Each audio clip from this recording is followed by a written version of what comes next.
Vielleicht kurz noch zu meiner Person. Also die heutige Veranstaltung habe ich mich hauptsächlich qualifiziert, eben aufgrund dieses Buches, die große Entwertung, wo es um den Versuch geht, so die Bewegungsgesetze des zeitgenössischen Kapitalismus zu untersuchen. Und zwar von theoretischem Hintergrund, der etwas aus der Mode gekommen ist, nämlich von Frankfurt der Marxischen Kritik der politischen Ökonomie, allerdings in einer etwas modernisierten Form.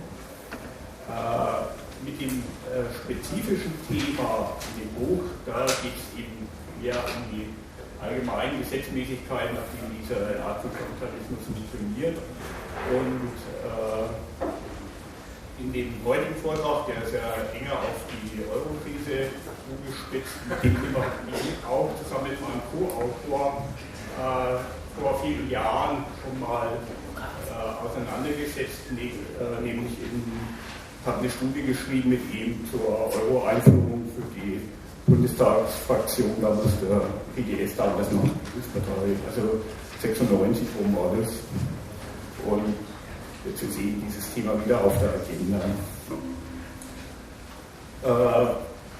Thematisch möchte ich mich jetzt heute auf zwei Aspekte konzentrieren. Also im ersten Teil des Referats geht es primär um so eine Art historische Einordnung des Euro. Warum ist überhaupt diese Gemeinschaftswährung eingeführt worden? Warum sind in den 1990er Jahren die europäischen Regierungen auf die Idee verfallen, eine Gemeinschaftswährung einzuführen? Welche strukturellen Widersprüche im zeitgenössischen Kapitalismus haben dazu geführt, dass ein solches Projekt eben attraktiv war und nicht nur für den Exportweltmeister Deutschland, sondern auch für die Wirtschaften Spaniens oder Griechenlands. Also von Ländern, die in der Standortkonkurrenz eher auf den Hinterplätzen angesiedelt sind. Das ist die eine Frage, also warum überhaupt Euro? Und der zweite Block, der behandelt dann die Euro-Krise im engeren Sinn, also die eben in der Folge des Krisenschutz von 2009 ins Zentrum gerückt ist. Warum erscheint die Krise, in der Kapitalismus, das kapitalistische Weltsystem insgesamt steckt, in Good Old Europe in der Form einer Krise der Gemeinschaftswährung? Ich fange jetzt eben an mit diesem ersten Block, dieser historischen Einordnung. Und da fällt zunächst mal auf, wenn man eben sich an einer historischen Einordnung versucht, dass Europas Gemeinschaftswährung nicht nur die jüngste Währung unter den wichtigen Währungen der Welt ist, sondern währungsgeschichtlich auch eine Anomalie darstellt. Sowohl handlungspolitisch institutionell eben als auch strukturell unterscheidet sich der Euroraum grundlegend von anderen Währungsräumen. Die ordnungspolitisch-institutionelle Seite dieser Anomalie ist schon vor der Einführung dieser Währung von verschiedenen Seiten thematisiert worden und ist auch heute präsent in der Debatte. Die ist eigentlich auf der Hand liegend. Ob Schweizer Franken, US-Dollar oder japanischer Yen, überall sonst auf der Welt gilt die gleiche Ordnung. Eine für die Geldpolitik zuständige Zentralbank, ein einziger für die Wirtschaft und Haushaltspolitik verantwortliche Regierung. Seit den Anfängen des modernen Geldwesens im 19. Jahrhundert waren in der kapitalistischen Welt eben immer Währungsraum und Wirtschafts- und haushaltspolitischer Bezugsraum deckungsgleich. Das sind sie immer geblieben. Nur die europäische Gemeinschaftswährung, die sprengt eben diese Konkurrenz. Im Euroraum stehen einer Zentralbank gleich 17 Regierungen und Parlamenten gegenüber. Das ist die institutionelle Seite, die diskutiert wird auch. Es gibt aber noch eine strukturelle Besonderheit, die ihn zu einer währungsgeschichtlichen Anomalie macht. Im 19. und 20. Jahrhundert wurden unter einem gemeinsamen Währungsdach immer nur Gebiete vereint, die sich entweder bereits auf einem halbwegs vergleichbaren Produktivitätsniveau befanden, oder die Einführung einer gemeinsamen Währung fügte sich in umfassenderen volkswirtschaftlicher Formierung ein, der eben zu einheitlichen Verwertungsbedingungen für das Kapital und zu einheitlichen Lebensbedingungen für die Menschen geführt hat. Nicht überall ist diese Herstellung einheitlicher Verwertungsbedingungen im gleichen Maß gelungen. Im Geltungsbereich der Deutschen Reichsmark und später der D-Mark kam es eben zu einer weitgehenden Angleichung und Überbrückung von Produktivitätsgefällen. Im Geltungsbereich der italienischen Lira zum Beispiel blieb dieser Prozess auf halbem Weg stehen. Eben immer dieses starke Nord-Süd-Gefälle. In Tito-Jugoslawien beispielsweise erwiesen sich die Produktivitätsunterschiede innerhalb des Landes als vollends unüberwindbar und führten schließlich mit zum Verlust sowohl der staatlichen wie der Währungseinheit. Dieses Land auseinandergetrieben, der Gegensatz zwischen produktiveren Kroatien und Slowenien einerseits und den südlichen. Aber die Grundausrichtung war eben immer die gleiche, die Herstellung eines einheitlichen Währungsgebiets als Teil eines umfassenderen Formierungsprozesses. Selbst die deutsch-deutsche Währungsunion 1990, die lief noch nach diesem Muster ab. Die umfangreichen Transferleistungen, die im Gefolge der D-Mark-Einführung in die Infrastruktur der neuen Bundesländer flossen, dokumentieren das. Mit dem Euro aber wurde erstmals getrennte Währungsgebiete zu einem einheitlichen zusammengeschlossen, ohne dass überhaupt Anstalten zur Erschaffung eines kohärenten wirtschaftspolitischen Funktionsraums mit einheitlichem Produktivitätsniveau unternommen wurde. Dabei klafften eben die Verwertungsbedingungen und das Produktivitätsniveau schon bei der Einführung des Euro auseinander. Euro-Mitglieder wie eben die Niederlande, Deutschland oder Österreich auf der einen Seite, die spielten eben schon vor 10 Jahren in einer anderen Liga in der Weltmarktkonkurrenz als Länder wie Portugal, Spanien und Griechenland. Die Maastricht-Verträge, die am Anfang der Währungsunion standen, die sahen sogenannte Konvergenzkriterien vor. Eine gewisse Annäherung an gemeinsame Zielvorgaben war, sagte das Wort schon, Konvergenz, also offizielle Voraussetzung für die Teilnahme an der Währungsunion. Bezeichnend ist aber, auf welchen Gebieten diese Annäherung stattfinden sollte. Keines der Konvergenzkriterien bezog sich auf realwirtschaftliche Eckdaten. Gegenstand war die Fiskalpolitik, also die berühmten Vorgabe, Höchstsatz der akkumulierten Staatsverschuldung, die nicht 60% überschreiten sollte, die laufende Staatsverschuldung, die nicht 3% überschreiten sollte. Und das andere Kriterium war die Annäherung der Zinsraten, die die Länder auf den Geld- und Kapitalmärkten zu zahlen hatten. Es ging also ausschließlich um Annäherung bei Fragen, die für die Geld- und Kapitalmärkte relevant sind. Als in den 90er Jahren über die Euro-Einführung diskutiert wurde, sprachen vor allem gewerkschaftsnahe Ökonomen angesichts dieser Ausrichtung des Maastricht-Plans von einem fundamentalen Baufehler. Das Währungsunionskonzept, auf das sich Europas Regierung unter deutsch-französischer Federführung verständigt hatten, stehe, so die Überlegung, aufgrund politischer Fehlleistung auf dem Kopf. Damit ein stabiles, gemeinsames europäisches Haus entstehen, müsse man anders vorgehen, als die Maastricht-Verträge es vorsahen. Erst müsse als Basis eine Sozial- und Wirtschaftsunion geschaffen werden und erst dann könne quasi als Abschluss ein gemeinsames Währungsrecht errichtet werden. Diese gründungstheoretische Kritik trifft etwas Wichtiges, ich halte sie aber gleichzeitig für irreführend.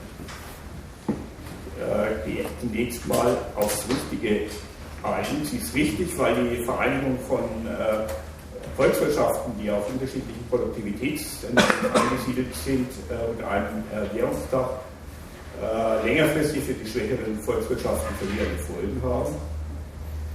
Irreführend an der gründungstheoretischen Kritik ist, dass sie die Einführung des Euros in der vorliegenden Form als Ergebnis eines quasi aus freien Stücken getroffener politischen Fehlentscheidungen darstellt. In Wirklichkeit war die Währungsunion, genau wie sie in Maastricht beschlossen wurde, selber schon die Konsequenz bestimmter Widersprüche, die den finanzmarktgetriebenen Kapitalismus kennzeichnen. Seine Baufehler sind nichts anderes als Anpassungen an die verrückten Bewegungsgesetze eines Kapitalismus, in dem die Finanzindustrie zum wichtigsten Wachstumsmotor geworden ist. These: Ohne die Einführung der Gemeinschaftswährung hätte keines der EU-Länder in dem Umfang am weltwirtschaftlichen Boom der Nullerjahre teilhaben können, wie es geschehen ist.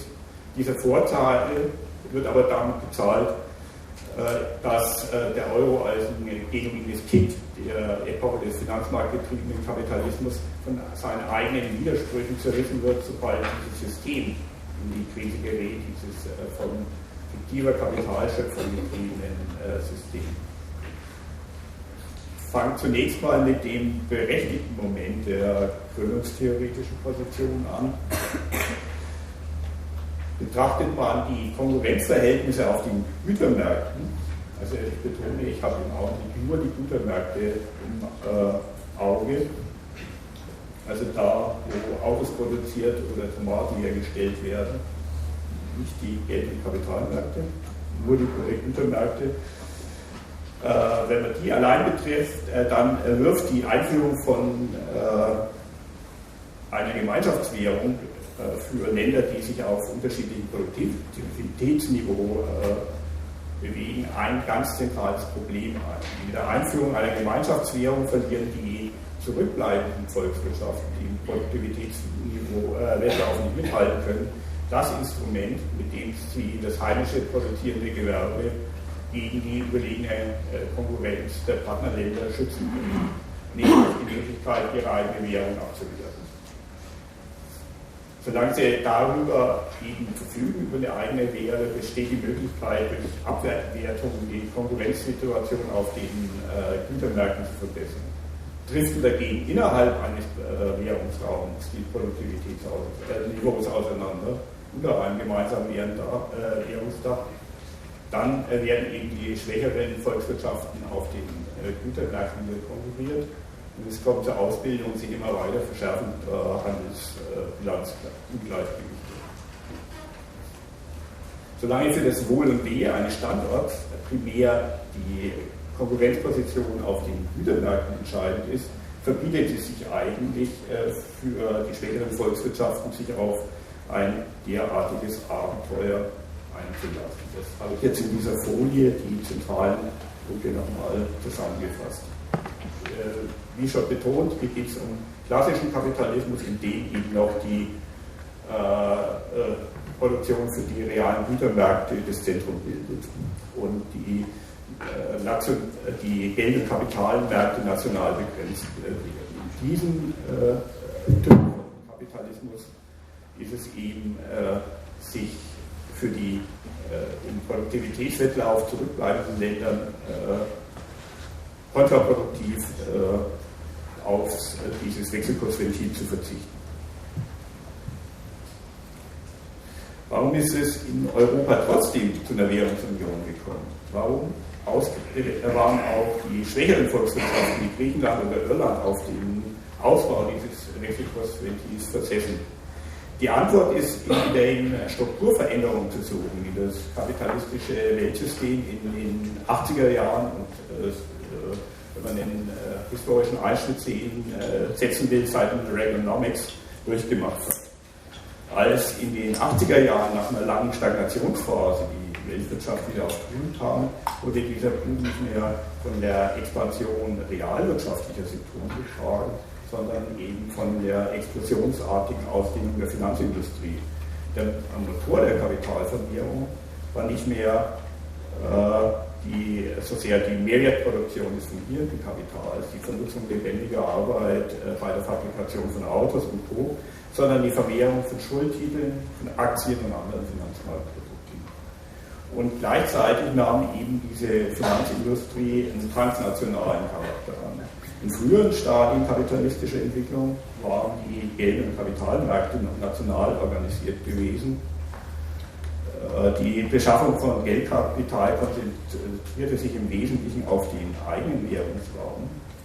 Aber eben diese Ordnung, die dann schon in den 70er Jahren zu bröckeln, damals mit dem Aufkommen der sogenannten Euro-Dollar-Märkte und der Entstehung eben transnationaler Geld- und Kapitalmärkte.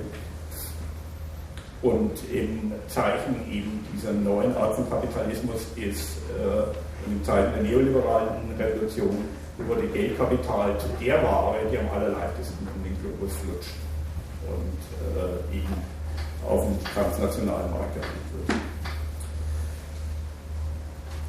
Das bedeutet, wenn man jetzt auf die Ebene der Konkurrenz der Volkswirtschaften wechselt, dass sich hier auch die Bedingungen verändert haben. Im klassischen Kapitalismus entscheidet über das Wohl und Wehe einer Volkswirtschaft die Wettbewerbsposition auf den Gütermärkten. Im finanzmarktgetriebenen Kapitalismus dagegen ist das Allerwichtigste die Stellung eines Landes auf den Geld- und Kapitalmärkten. Die Volkswirtschaft gedeiht, wenn sich die heimischen Unternehmen und der Staat billig Geldkapital verschaffen können. Und im Standort ist es schlecht bestellt, wenn er nur zu sehr ungünstigen Konditionen die Geldkapitalversorgung sicherstellen kann. Damit sind wir beim Kern des Problems. Wie schon skizziert, kann eine Währungsabwertung die Wettbewerbsposition eines Landes auf den Gütermärkten verbessern. Ganz anders sind aber die Folgen auf den Geld- und Kapitalmärkten. Dort hat schon die Aussicht, ein Land könnte möglicherweise irgendwann einmal seine Währung abwerten, genau gegenteilige Wirkung auf die Konkurrenzbeziehung. Kein Anleger kauft Anleihen aus einem Land, in dem eventuell eine Abwertung ins Haus steht, es sei denn, die Zinsen sind so hoch, dass das Währungsrisiko damit mit abgedeckt ist. Und auch in die Aktienkurse wird das Währungsrisiko immer mit eingepreist. Ein Anleger wird sich nicht nur überlegen, steigt der Wert einer Aktie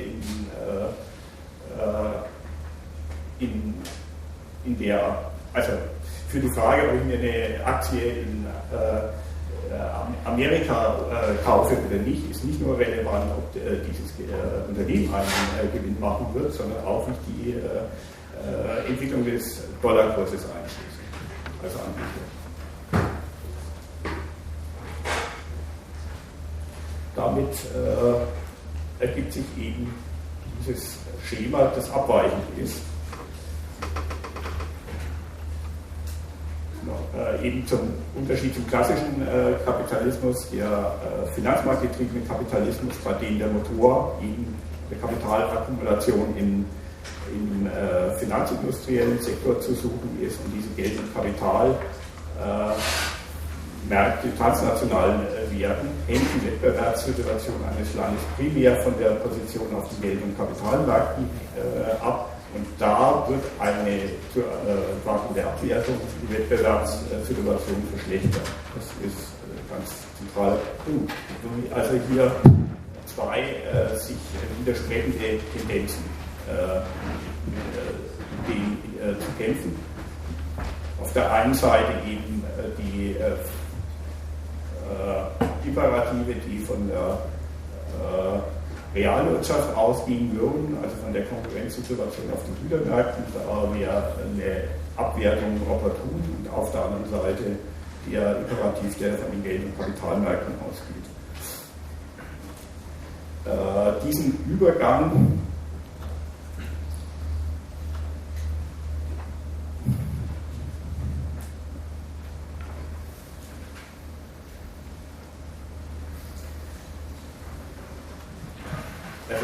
der qualitative Moment ist eben diese Verstellung dieses Ausweges des Wechselkursventils.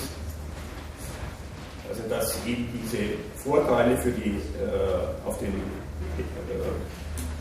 Gütermärkten bezahlt werden mit Nachteilen auf den Geld- und Kapitalmärkten. Es lässt sich natürlich kein exaktes Datum abgeben, ab dem das klassische Wechselkursventil blockiert war.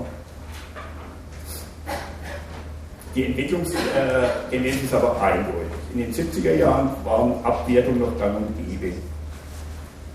Also hier habe ich ein Beispiel rausgenommen, Zeitraum 1979 bis 1980 innerhalb der EU. Interessant ist die letzte Zeile, kumulative Abwertung als erster Währung ist der belgische Franc, 27,5 innerhalb von 4 Jahren Abwertung dieser Währung. Das ist nur ganz normal. Dänische Krone, französischer Franc, zum Gulden, zum holländischen Gulden fällt im Zweitgegenstand. Italienische Lira ganz drüben 37%.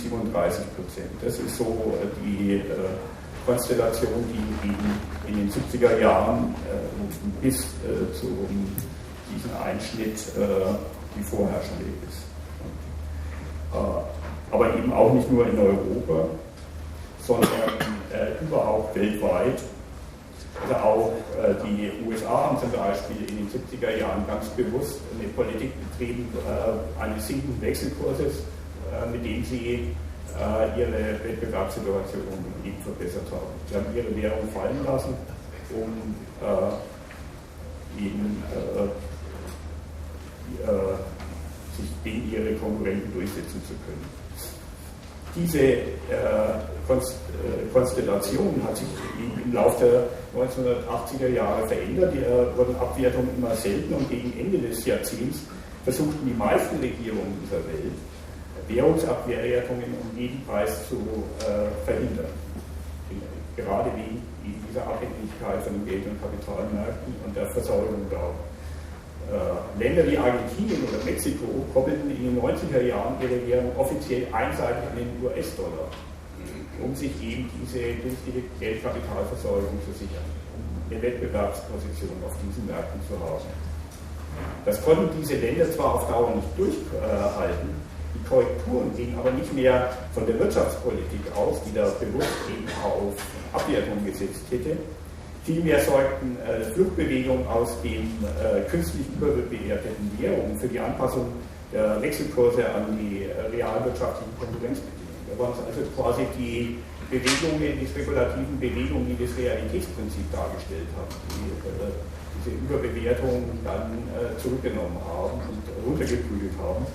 Sie wurden von den Finanzmärkten erzwungen und waren eben dann aber eben auch mit erheblichen wirtschaftlichen Einbrüchen verbunden. Also eine gewaltsame Anpassung, die mit Krisen erkauft wurde. Das war ein wesentliches Moment eigentlich der ganzen Krisen in Südamerika und auch der Asienkrise von 1997, Mexiko-Krise und so weiter. Also in den 1990er Jahren hat man das als regelmäßiges Muster weltweit. Auch in Europa hatten wir 1992, 1993 eine Währungskrise, deren Ausgangspunkt eigentlich ähnlich gelagert war, wie später in Ostasien und Lateinamerika. Allerdings waren die Wirkungen weniger verheerend. Hintergrund war, dass eben Südeuropa über Jahre hinweg höhere Inflationsraten aufwies als Deutschland und in der Produktivitätsentwicklung nicht Schritt halten konnte. Es kam dann eben zu massiven Fluchtbewegungen aus den überbewerteten Währungen, die eine Talfahrt der südeuropäischen Ökonomien damals Anfang der 90er Jahre auslösten und zu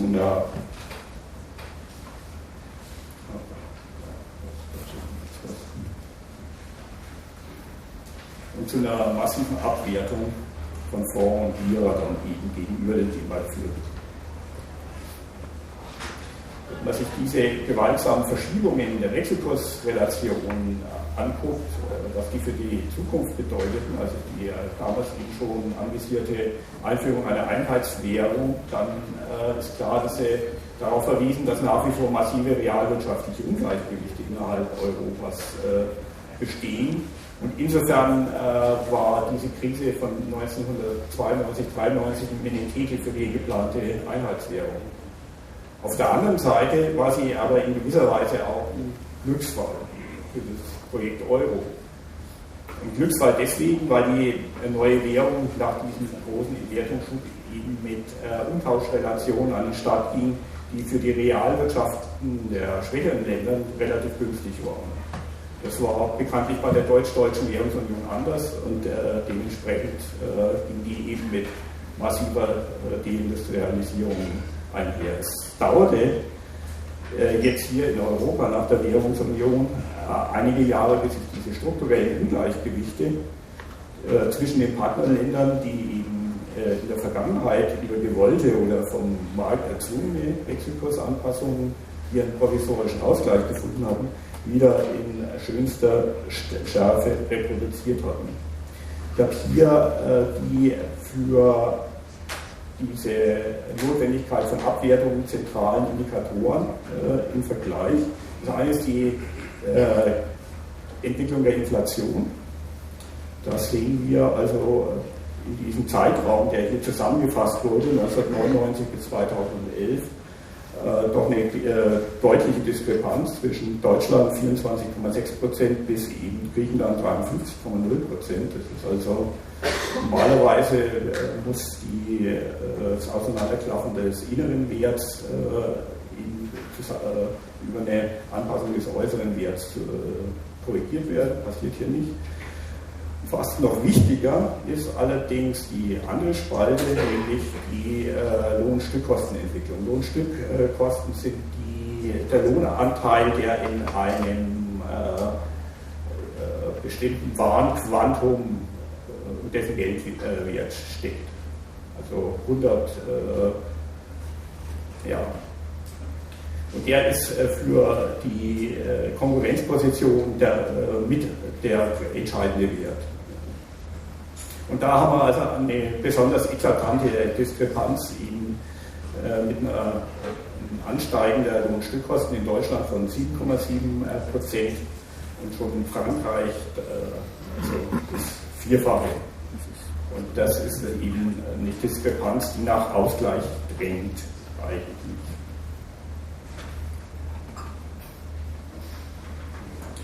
Im Laufe der 1980er Jahre hatte sich eben ein neuer Typus von Kapitalismus herausgebildet, in dem die Kapitalakkumulation vor allem von der Finanzindustrie getragen wird.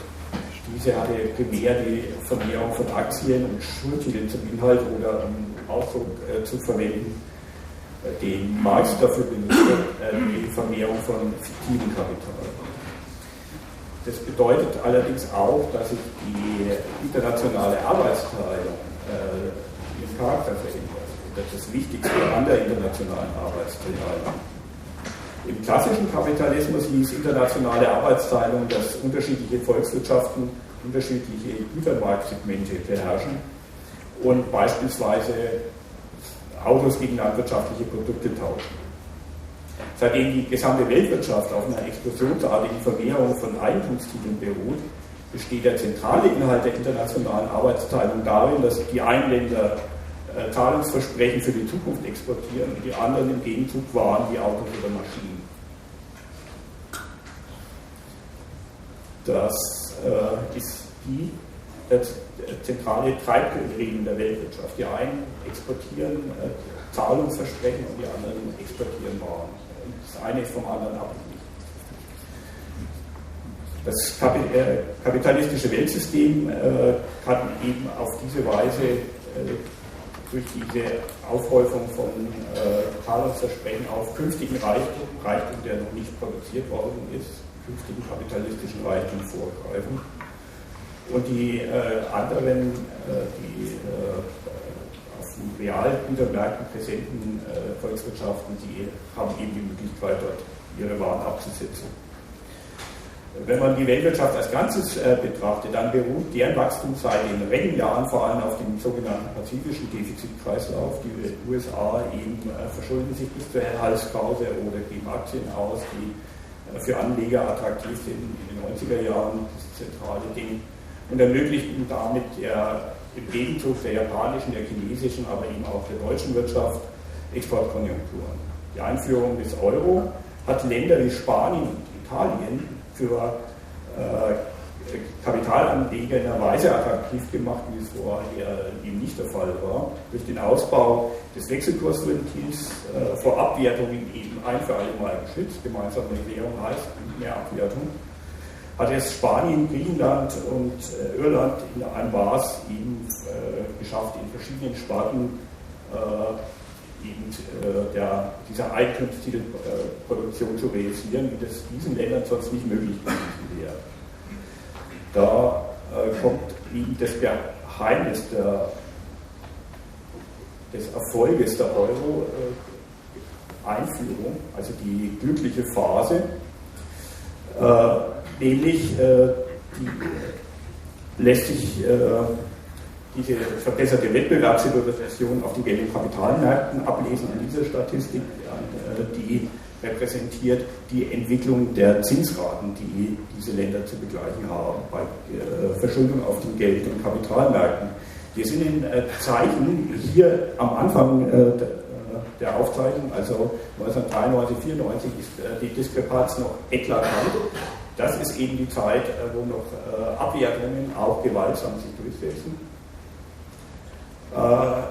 Im Zeichen der Euro-Einführung kommt es zu dieser Annäherung. Also diese Länder werden quasi wie in derselben Liga behandelt wie Deutschland, also können Geldkapital importieren im großen Stil, werden interessant für Anleger. Und später geht es auseinander, allerdings ist es eben nicht mehr im Zeichen dieses Wechselkursproblems, sondern im Zeichen des Staatsbankrotts. Das ist eben ab 2009, 2010 im Zeichen dieser Krise. Aber diese mittlere Phase, das ist eben das goldene Zeitalter des Euro. Und da ist eben auch der Punkt zu finden, der den Euro attraktiv gemacht hat für Länder wie Griechenland, Spanien und Co. Entschuldigung, was ist jetzt auf der Y-Achse aufgetragen? Ich habe dich jetzt akustisch nicht. Was ist auf der Y-Achse aufgetragen? Also, was wird da in Prozent gemessen? Gemessen werden die Zinsraten.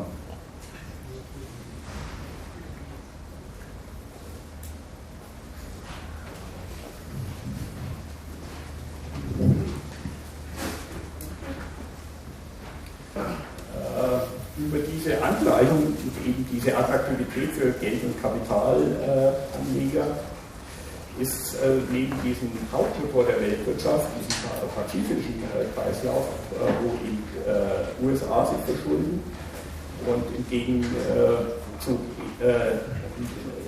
Exportkonjunkturen möglich werden, ein zweiter Nebenmotor entstanden, ein innereuropäischer Defizitkreislauf. Die deutsche Exportkonjunktur und die Verschuldung der Südländer sind zwei Seiten der gleichen Medaille, die gehören logisch zusammen.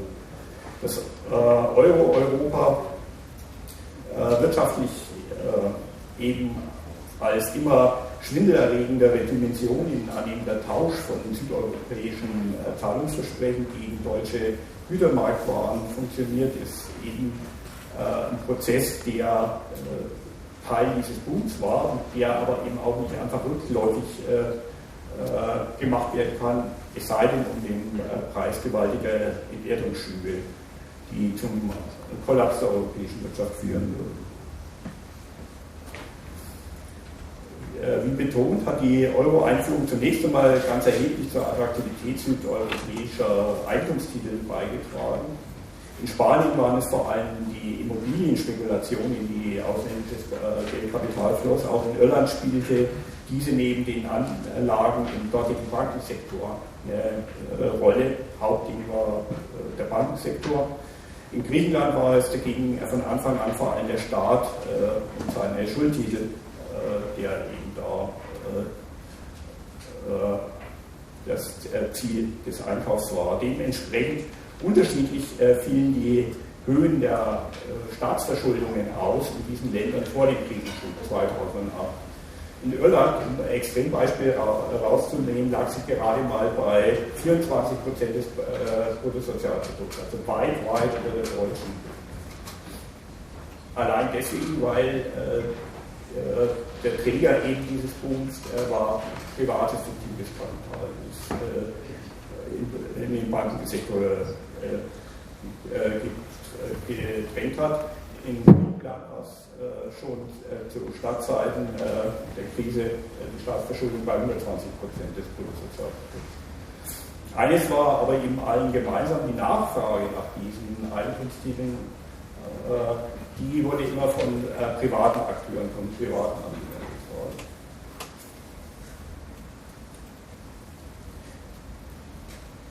Das erklärt eben diese Annäherung der Zinssätze. Die andere Seite dieser Annäherung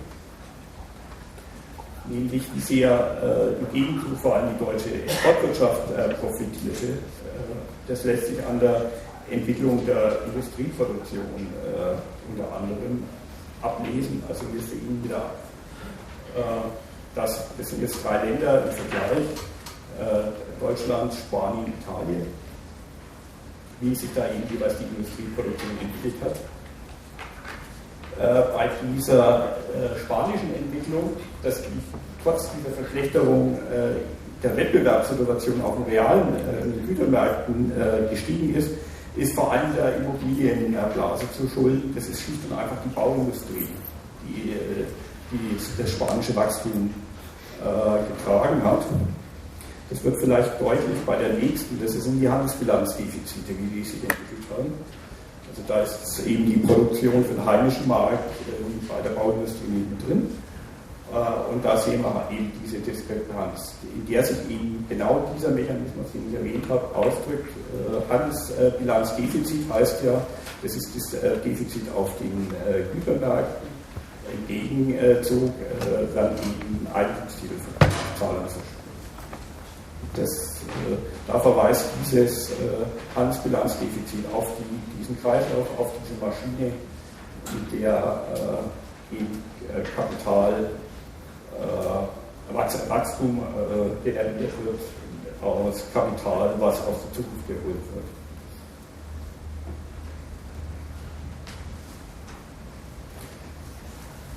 In der Epoche eben des finanzmarktorientierten Kapitalismus sind immer wieder Blasen geplatzt. Man denke nur an den berühmten Economy Crash um die Jahrtausendwende. Zumindest was die kapitalistischen Zentren angeht, hat der Kollaps bestimmter Sektoren allerdings immer nur bestimmte Sektoren betroffen. Und eine Blase ist durch die nächste ersetzt worden und es waren immer privatwirtschaftliche Blasen. Bis zum Crash von 2008 genügte es, dass die Zentralbanken durch eine Politik billigen Geldes eben die Rahmenbedingungen für das Entstehen neuer privatwirtschaftlicher Blasen geschaffen haben. Klassisches Beispiel wäre eben das Ende des New Economy Booms, wo durch eine Niedrigzinspolitik das gereicht hat, um die nächste Blase in Gestalt der Immobilienblase entstehen zu lassen. Also die Produktion von fiktivem Kapital sich von einem Sektor in den anderen verlegt hat, nicht mehr in diese Aktienspekulation und das Hochrechnen von Aktien, sondern in den Bereich der Immobilienspekulation und der aktiven Papiere. Der Crash von 2008 hatte aber eben eine neue Qualität. Da ging es eben weg von der reinen privatwirtschaftlichen oder hauptsächlich von der Privatwirtschaft getragenen Blasenproduktion, weil das Bankensystem selber betroffen war und unter der Last von verbrannter kapitalistischer Zukunft zusammenbrechen drohte, mussten in allen kapitalistischen Kernregionen Staat und Zentralbanken eine neue, eben weit aktivere Rolle übernehmen. Sie wurden selber zum Hauptträger der Ausgabe von Eigentumstiteln, der Akkumulation von fiktivem Kapital und gingen dazu über, im großen Stil den privaten Kreditakteuren Kreditwürdigkeit zu leihen in Gestalt des Auffangs der Marodenbanken. Soweit die Staaten unmittelbar die Altlasten übernahmen und Konjunkturprogramme auflegten, 2008, 2009, um die Einsetzen der Rezession zu mildern, ließ das die Staatsverschuldung sprunghaft wachsen. Der sprunghafte Ansteigen der Staatsverschuldung weckte indes eben Zweifel an die Rückzahlungsfähigkeit der Staaten selber und damit verschuldete sich eben der Krisenfokus. Damit war die sogenannte Staatsschuldenkrise geboren. Diese Staatsschuldenkrise ist zwar ein globales Phänomen, sie trifft in Europa, aber die verschiedenen Staaten in höchst unterschiedlicher Weise. Die Bundesrepublik, die profitierte ihrer starken Stellung auf den Gütermärkten wegen extrem von den Konjunkturprogrammen anderer Länder.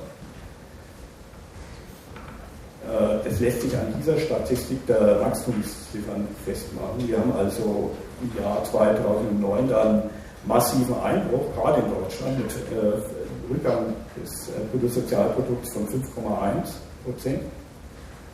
Schuld ist eben die Exportabhängigkeit, wo die Weltkonjunktur unmittelbar durchschlägt, gerade auf so ein exportabhängiges Land. Im Gegenzug ist aber in den nächsten Jahren eben das Wachstum wieder hochgegangen, gerade weil eben in anderen Ländern Konjunkturprogramme und so weiter aufgelegt worden, die im Endeffekt dieser Wirtschaft vor allem zugrunde gekommen sind. In anderen Ländern eben die Talfahrt dagegen, die haben diese Entwicklung nicht mitgemacht. Situation, die schlägt sich natürlich auch in der Entwicklung des Defizits wieder, also des Staatsdefizits. Da haben wir eben auch in Europa kleine Diskrepanzen. Deutschland eben eine relativ günstige Entwicklung, wenn man mal von 2010 absieht, mit diesen minus 4,3%. Dagegen eben in anderen Ländern ganz eklatantes Defizit, was sehr, sehr weit weg ist von den berühmten 3%, die eben da am Werk sind. Besonders extrem eben neben Griechenland auch in Ländern wie in Irland, die hier Europameister sind, 2010 mit einem laufenden Defizit von 31%, was so viel heißt wie ein Drittel des Staatshaushaltes auf Pump. Das ist natürlich der Rückschlag dieser Extremabhängigkeit von der Aufbringung des Bankensektors in diesem Land.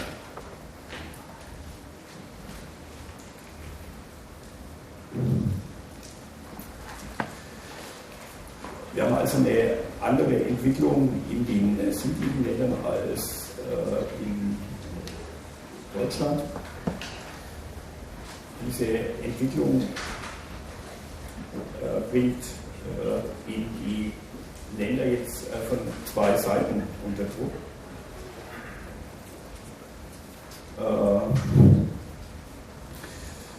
Zum einen gibt es eben dieses strukturelle Problem, auf dem ich vorhin geritten bin, und was eben zentral ist, diese Veränderung der Konkurrenzsituation zu ihren Ungunsten auf den Gütermärkten. Das ist das eine strukturelle Problem.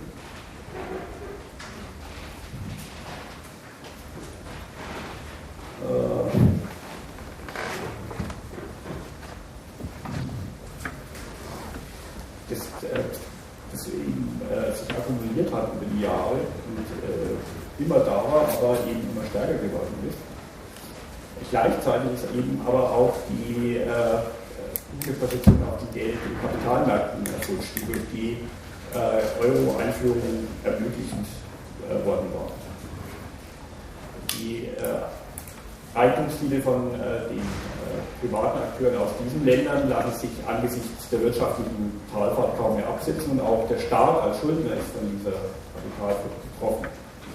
In den südlichen Ländern kann sich auch die öffentliche Hand nur noch zu horrenden Zinsen auf dem privaten Kapitalmarkt bedienen. Diese horrenden Zinsen sind dem ganz gut abzulesen. Das sind die Zinsen für 10-jährige Staatsanleihen, die sich entwickelt haben. Also da haben wir eben diese Entwicklung im ersten Quartal 2007. Sind eben die Zinsen quasi noch auf demselben Niveau, und dann laufen sie mit der Krise auseinander.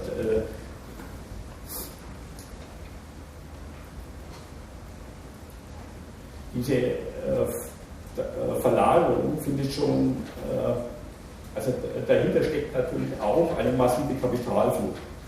Diese Verlagerung findet schon bei den simplen Bankguthaben Niederschlag. 2011 wurden von den Bankkonten in Spanien, Portugal, Griechenland und Irland insgesamt 326 Milliarden Euro abgehoben. Gleichzeitig sind die Bankanlagen in den sogenannten Kernländern des Euro um 300 Milliarden gestiegen. Also da geht einfach das Fluchtkapital eben über die Alpen. Und das erklärt natürlich auch diese Diskrepanz, die sich dann in den Zinssätzen niederschlägt. Dieser Prozess geht auch beschleunigt weiter. Die spanische Zentralbank zeigte auf, dass allein in den ersten 5 Monaten des Jahres 2012 eine Rekordsumme von 163 Milliarden Euro eben aus Spanien abgeflossen sind.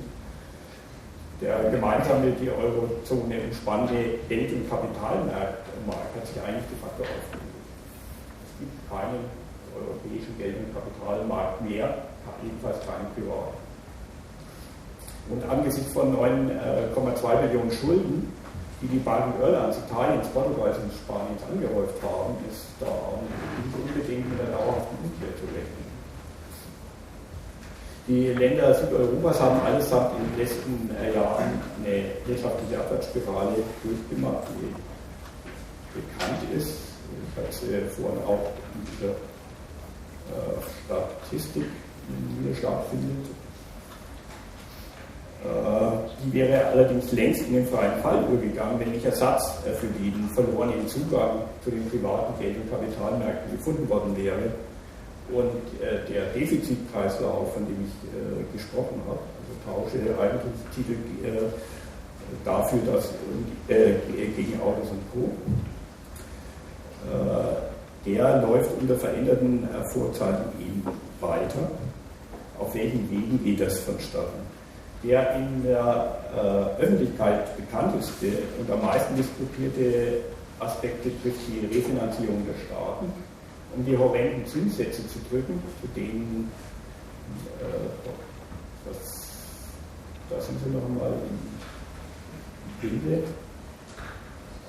um die zumindest erträglicher zu gestalten, haben die Gewinnerländer sich dazu bequemt, den notleidenden Staaten Kreditwürdigkeit zu leihen. Also diese Formulierung verwende ich natürlich bewusst. Es ist zunächst einmal kein reales Geld geflossen, sondern es sind Wirtschaften eben für die Zukunft erlassen worden, in der Hoffnung oder mit dem Ziel, eben die Zinssätze für diese Länder nach unten zu bringen. Und Hintergrund eben die bessere Situation auf den Geld- und Kapitalmärkten wird, die eben Deutschland hat, wird dann weitergegeben, ein Stück weit. Das ist die eine Seite, das ist die am meisten diskutiert wird und auch am meisten auf Proteste stößt. Mindestens genauso wichtig ist allerdings, dass eben die EZB-Zentrale dazu übergegangen ist, durch den Ankauf von Staatspapieren auf den Sekundärmärkten, also von Staatspapieren, die schon umlaufen, Raum für neue Staatsanleihen zu schaffen. Und das seit September 2012 haben sie auch verzichtet, da noch eine Obergrenze einzuziehen. Wir treten also Europas Währungshüter als Ersatzkäufer auf und kaufen die Staatspapiere auf, die Private nicht mehr kaufen. Wir ermöglichen eben den Absatz von neuen Staatspapieren, die im Alter auch noch werden.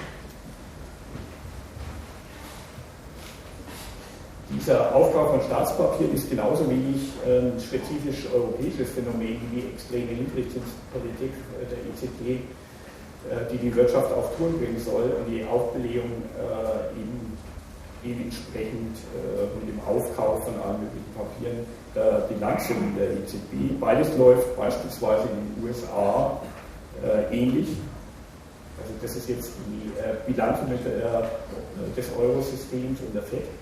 Da spiegelt sich eben die Geldschöpfung wieder, die Kreditvergabe durch die Zentralbanken. Das ist ein Phänomen, was alle kapitalistischen Kernländer betrifft. Diese Verschiebung eben von privater Schöpfung von fiktivem Geldkapital hin zu einer Schöpfung, die von der Zentralbank getragen wird. Die geht damit einher, allerdings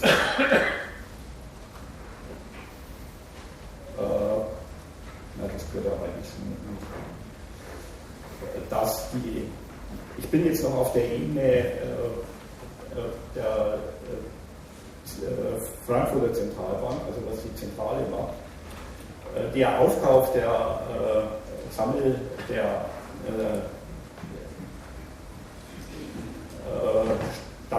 von Papieren durch die Zentralbank geht auch damit einher, dass die Standards abgesenkt werden, was als Sicherheit akzeptiert wird.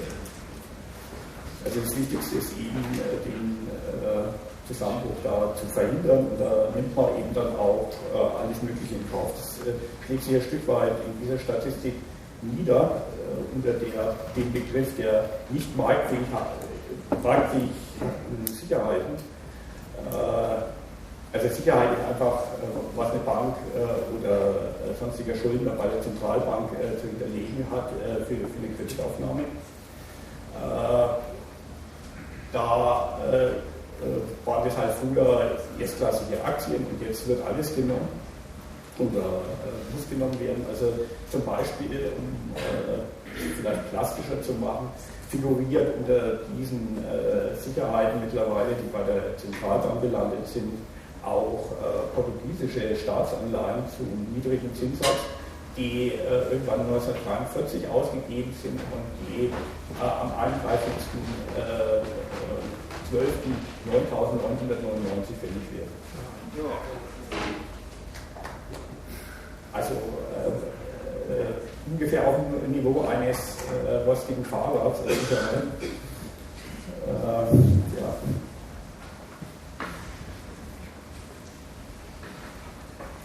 Das war aber jetzt noch auf der Ebene der Zentralbank und eben von Frankfurt. Also das, was alle Länder oder alle kapitalistischen Kernregionen auch machen. Also solche Beispiele findet man in den USA genauso. Was Spezifikum des Euroraums ist und auch bedingt eben durch diese disparaten Entwicklungen in den Ländern, dass die eigentlich verschiedene Währungspolitiken bräuchten, ist, dass es Tendenzen auch gibt, die Einheit der Währungspolitik aufzulösen. Dass es parallele Währungspolitiken mittlerweile gibt.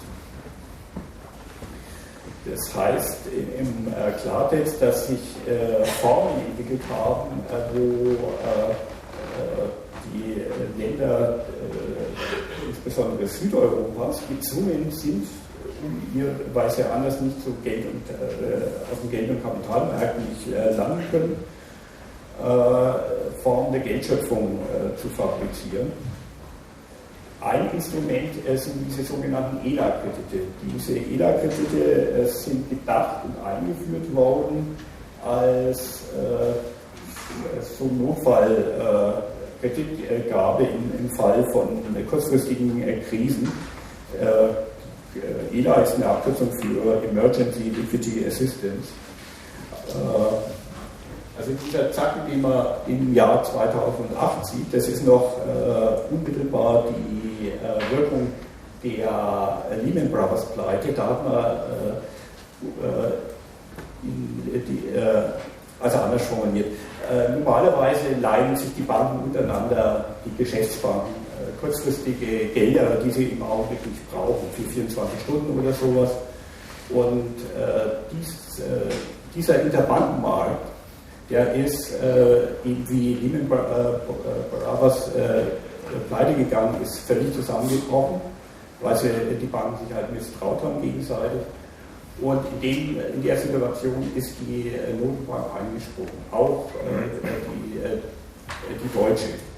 Also dafür sind die nationalen Notenbanken, die nationalen Filialen der EZB zuständig und haben eben dann ihren Banken kurzfristig die das Geld, was sie einander nicht gegeben haben, haben sie von der Zentralbank gekriegt. Das ist nach kurzer Zeit zurückgeführt worden. Aus diesem Instrument aber, der eine kurzzeitige Krisenverwaltung oder Gegensteuerung sein soll, also eine kurzzeitige Geldschöpfung, die sofort wieder zurückgenommen wird nach wenigen Wochen, eben wenn diese Kredite zurückgezahlt sind und die Banken wieder untereinander leihen, ist ein Dauerinstrument geworden, mit dem eben die südlichen Länder eine eigene Geldschöpfung betreiben, indem sie ihren Geschäftsbanken Geld, Kapital leihen, das entkoppelt ist von der Geldschöpfung, die zentral von Frankfurt geleitet wird. Das ist ein Instrument, also da treten eben die nationalen Filialen der EZB als eigene Geldschöpfer ihren nationalen Banken gegenüber, ihren Geschäftsbanken im Land. Und die zweite Ebene, die ist noch lustiger, das ist dieses Tage-2-Problem. Also Tage-2 bezieht sich auf Zahlungen, die innerhalb der EZB anzusiedeln sind. Also um es an einem Beispiel festzumachen, ein Unternehmen zahlt, ein griechisches Unternehmen zahlt eine Rechnung an ein deutsches, das läuft über die griechische Zentralbank. Die griechische Zentralbank hat das Geld weiterzuleiten, das sie gekriegt hat. Und das ist eben früher auch geschehen, das geschieht mittlerweile nicht mehr.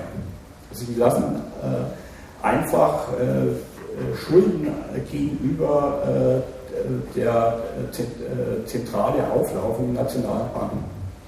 Das ist ein Instrument auch wieder der Geldschöpfung zwischen den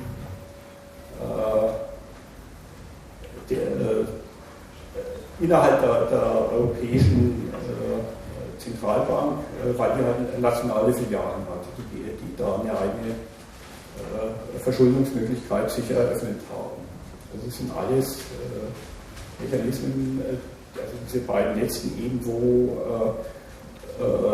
die Zentralität eigentlich dieser Zentralbank in Frage stellt. Wir haben es damit so einen Auflösungsprozess zu tun.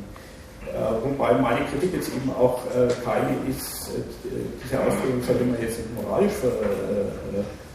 sehen. Das ist die einzige Möglichkeit, die diese Länder auch haben, um diesen Defizitkreislauf in Gang zu halten.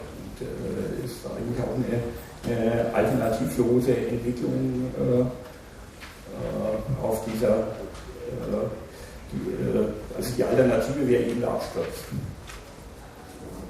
Aber gleichzeitig haben wir eben ein Außenruderlaufen dieser Entwicklung eben, wo ein Entwertungspotenzial, was sich aufakkumuliert hat, verschoben wird und landet bei der Zentralbank. Also dieses ganze Bilanzverschiebung und Verschiebung von Entwertungspotenzial dann eben auch auf eine andere logische Ebene getragen wird. Das ist ein Problem eben dann des Geldmediums selber. Sprich, hier wird der wirtschaftliche Absturz aufgehalten oder gebremst, indem er den Entbehrungsbedarf auf die Ebene der Währung verlegt, indem er es ihn demokratisiert. Also das läuft auf inflationäre Prozesse halt hinaus. Ja. Wo ein System an seine Grenzen stößt, was eben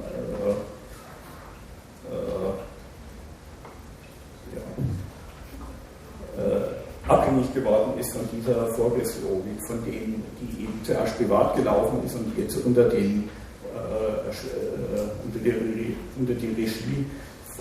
Regie von Staat und Zentralbanken ihre Fortsetzung findet. Das hat natürlich von den politischen Implikationen eine weitreichende, also da steckt jede Menge Sprengstoff natürlich drin, auch Schuldzuweisungen, die sich daran festmachen werden, ist aber eben der Absturz einer Ordnung, wo wie Kapitalismus heute noch eben funktioniert hat und funktionieren musste. An dem Punkt höre ich jetzt mal auf und wir können ja dann in die Diskussion kommen.